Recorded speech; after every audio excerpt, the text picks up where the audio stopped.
so excited to be here today to discuss what the gene keys are. A lot of people, I've been really surprised, a lot of people aren't really sure what it is. And of course, I can go into the science of what they are and all that, and I will a little bit, but they are levels of conscious awareness that we have the ability to tap into. And there are 64 gene keys. This is a book by Richard Rudd. It is amazing. But they are a deeper dive into the original hexagrams of the I Ching. And the I Ching was one of the initial divination tools that humanity really used to discover their archetypes, different levels of conscious awareness kind of thing. That was thousands of years ago. And, oracles, beautiful healers would use the I Ching as a divination oracular tool, right? But now, so we've moved from like the I Ching to human design, where we have more of a profile. We have based on where you're born, what time you're born, you have your human design profile. Tells you if you're a generator or a projector, that kind of thing, right? And then the gene keys go deeper. The gene keys are the initial hexagrams, but you do still have activation codes depending on where you are born, what time, and all of that. I'll get into that in a little bit. But so there are different levels of conscious awareness that we're able to tap into to bring us from lower vibrational frequency to our gift, and then to the ultimate higher consciousness that we wish to attain, kind of a thing. But how does that relate to us, right? So our gene keys are actually, not only is it 64 different gene keys in this book, and there are 3 different levels of conscious awareness per, but it works with the DNA in our bodies. And we have 64, so we have a 64-bit matrix with our DNA, right? So we have, with our DNA, we have one set of nucleotides, and then we have another set that is an exact reflection of that. And then there are 4 groupings, chemical groupings, that are then split into 3 groups. So we have specific amino acids that are assigned to these. And specific amino acid groupings are also, they're called codons. So we have 64 gene keys and 64 codons. The number 64 is actually incredibly powerful, as it is the 64-bit matrix that forms the tetrahedral formation of space-time. So if you can imagine like the microcosm of their macrocosm, it's pretty profound. So within this book are ways to access your genius, are ways to tap into what is my communication style, are ways to tap into where do I hold my values and my morals, are ways to tap into how do I heal my heart, how do I get through this, right? Like there's so many different ways to use this beautiful, beautiful, beautiful tool that has been given to us through Richard Rudd. He's the author of this. And one of the most beautiful things with the gene keys is every time you read it, it raises your frequency, it raises your vibration. And you're supposed to sit in contemplation and take in what it means for you, right?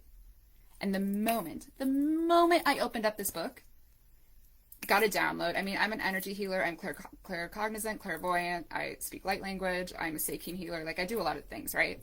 But I got a download that I'm to combine emotional resonance clearing with gene keys. So what does that mean? So with gene keys, you have a shadow, a gift, and a siddhi. So the 3 levels of conscious awareness that we're able to tap into. The shadow is a lower vibrational state that either the collective is in or that you are personally going through. And your activation code, your sequence, is determined, like I said, by where you're born, what time you're born, and what date, right?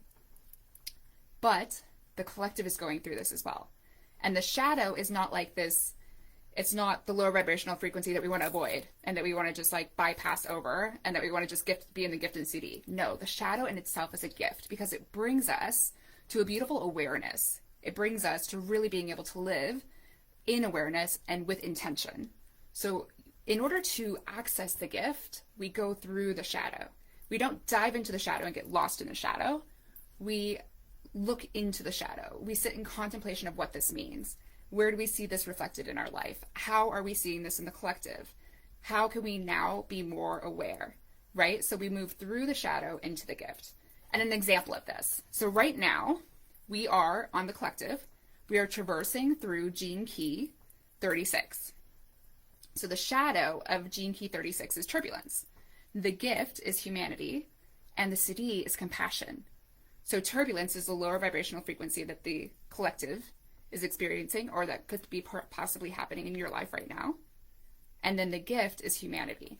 So the gift is through the turbulence, through the chaos, through the suffering, possible suffering, right? Through suffering, we find community. Through suffering, we find lessons. Everything that we experience is a smoke signal for something that we need to be aware of, whether it's something in our body that is a physical manifestation or an emotional manifestation or anything outside of us. It's a direct reflection of what's within us, right? The macrocosm to the microcosm. So moving from the shadow to the gift, turbulence, connecting to the suffering, being able to connect to, we are humanity, we are together. We should have compassion, right? So through the turbulence, through the suffering, through the chaos, we move into the sense of humanity. We are together. We are not just by ourselves going through this. Through that, we have one another. And then we're able to move into the city of compassion, true compassion, unconditional love for one another, like absolute freedom. And that's on the collective level. A lot of the cities, it's like once one person attains the city, that's how high it is. Like imagine a guru in the mountains for 20 years, right? It's like once one person attains the city, it's like it activates the collective kind of thing.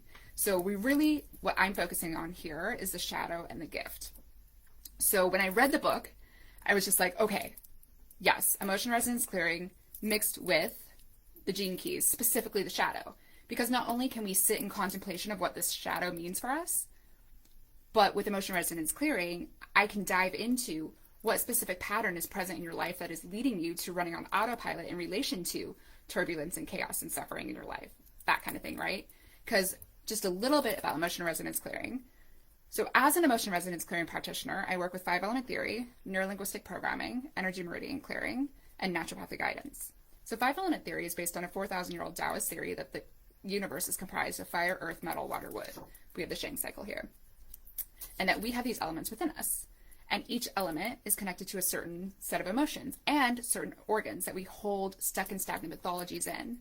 But the ultimate thing is this repeating cycle in our life is creating a negative primary question that is actually having us run on autopilot, that is being like solidified in the myelin in our brain. And through this modality, we're able to break up that myelin and we're able to replace it with positive proclamation. We're able to actually clear it out of the organs. So it's really, really important to connect to the pattern. So with this specific thing, when I combine emotion resonance clearing with gene keys, we're looking at turbulence, and then we're looking at what pattern in your life is leading you to not being able to either recognize when you're in a turbulent situation, be able to step away from the situation and look at it from a place of neutrality and be like, okay, what can I do to bring myself back to a foundational state?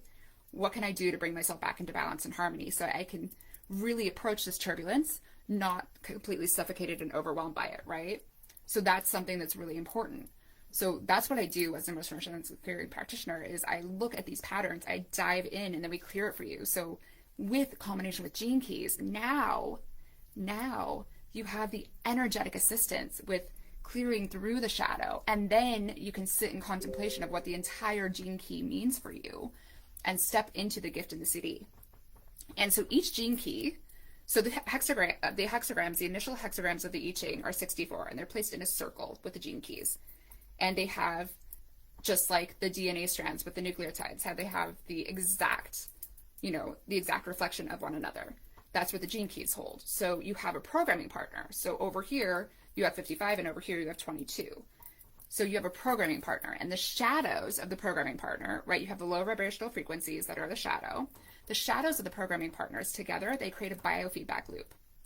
And so it's really important to break that biofeedback loop. So that's what I've discovered is when I do these sessions, I call them soul expansion sessions, we dive into programming partners, the shadows of the programming partners, and discover what specific patterns are present that are keeping us in this biofeedback loop of running on autopilot with turbulence, etc. So as I was saying, there's 4 groups into 3 groups, which are chemical groupings of amino acids. Amino acids are the building blocks of our protein, right?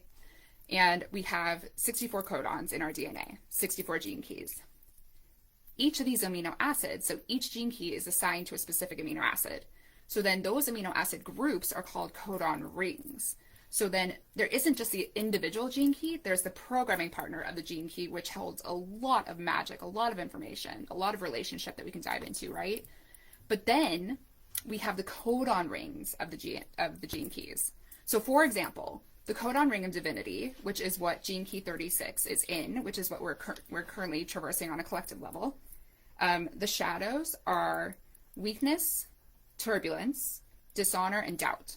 But then we move through that and we go into the gifts and the siddhi of graciousness, grace, compassion, humanity, equality, and tenderness. How beautiful is that? So we can move through the turbulence, we can move through the doubt, we can move through that and come to equality, come to tenderness, come to compassion, come to unconditional love, not just for self, but for others. It's just really a beautiful journey, inner journey and collective journey of raising your consciousness and raising your frequency, which is what I am all about. That's just really my vibration, is raising the consciousness of the planet. That's my focus. So, I mean, this aligns so much. But I was surprised at how many people don't actually know what the gene keys were. So I was like, okay, I have to explain this. And the amazing thing is that not only are there, the codon rings that we can dive into, but then we can dive in deeper and we can actually do what's called a Shang cycle clear, where I look at, so every single, in 5-element theory, each element is connected to an emotion, but they're connected to a spirit that holds a certain superpower for you. So when I'm looking at, let's say, turbulence, and I'm diving in, and I do group clearings and I also do one-on-one, but when I'm looking at turbulence, for example, I would test in and be like, okay, what element is this in? Okay, what organ is this in? Now, in that organ, what pathology is present? What issue is that creating? What is the response to that issue? And ultimately, what is that negative primary question, right? The negative primary question that I was saying gets ingrained in the myelin in your brain and has you running on autopilot.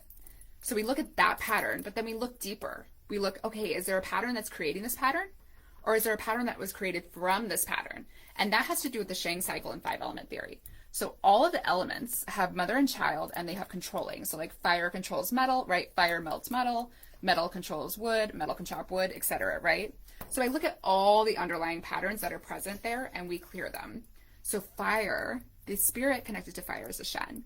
And it is about connecting to your true authentic self and being able to express yourself in that in every moment with absolute certainty. It's so beautiful. Earth, connected to the Yi spirit, is about cultivating your true life's path. Metal, connected to the Po spirit, is about being able to be in the preciousness of the moment and be able to learn that lesson in that moment, and also know exactly what's for you and not for you, be able to let go and move on. Water is about returning to origin. When we think of water, how powerful is water when it wants to go somewhere, right? It can move through things, it can move around things, it can change state, but it still exists as water. So water is extremely powerful when it's in balance and alchemized. And then wood is actualizing your true life's path.